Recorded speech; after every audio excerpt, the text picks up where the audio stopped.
So to talk further about how leaders influence motivation, certainly, like I said, we want to get their needs off the table. We want to influence their values. But now I want to talk about how we can affect this part of the model, how we can affect the valence, instrumentality, and expectancy evaluation that people make. Because this is a place we're gonna really make hay in our attempts to motivate people. And one of the most common and important ways for us to understand valence, instrumentality, and expectancy to really influence it is through the use of goals. And you've probably heard about goals, and certainly I'm going to provide you some additional information about goals. But the important takeaway for goals is you want to set ambitious, specific goals, and you want to talk about them frequently. And why is that important? Well, one of the important things of goals is the clarity of expectations. When we are clear about what we want, and particularly the purpose behind them, right? And so we're clear about what our expectations are.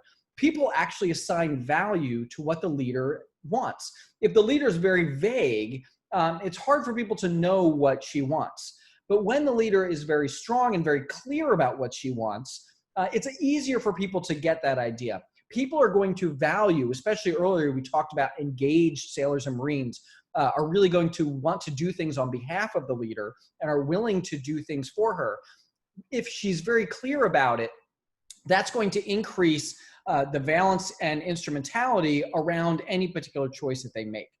It's going to do that because they're going to see this line between what's expected of them and the goals, the organizational, the leader's goals that are going to be accomplished. So when leaders are set goals and when they're clear about them, that can really increase the valence and instrumentality of people's efforts.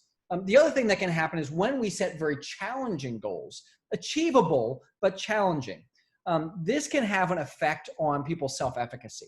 If I set a goal for you that is exceedingly hard, that in fact you have no way of achieving, well, you're not going to bother, right? Because you don't have the self-efficacy for it. There's an expectancy problem there. On the other hand, if I set you a goal that's so easy, like anybody could do it, and why are we even bothering? That kind of sets you up for believing that I really don't think that you can do that much. And that's also going to kind of reduce your self-efficacy. On the other hand, if I set you a challenging goal, and I make sure that you have the resources and training you need to accomplish it, and I make it kind of ambitious and maybe just beyond what you think you can do, but if you work hard, you can achieve it, that's really going to drive up your self-efficacy. And even just by setting that goal, it's going to drive up your expectancy. It's also going to just drive clarity about what it is that I want. What's the expected outcome? So goals actually play an important role here in people making choices because they're going to see how their actions lead to goal accomplishment. When I can draw a line for my followers between their actions and accomplishing either goals that they have set for themselves, goals that I have set for them, organizational goals, they start to see the purpose of their actions. They start to see the instrumentality of the effort that they're going to put in. They're a little more willing to put in that effort. So goals are definitely a way that we can affect this decision-making process, this evaluation that leads to behavioral choices about the tasks that I want people to work on.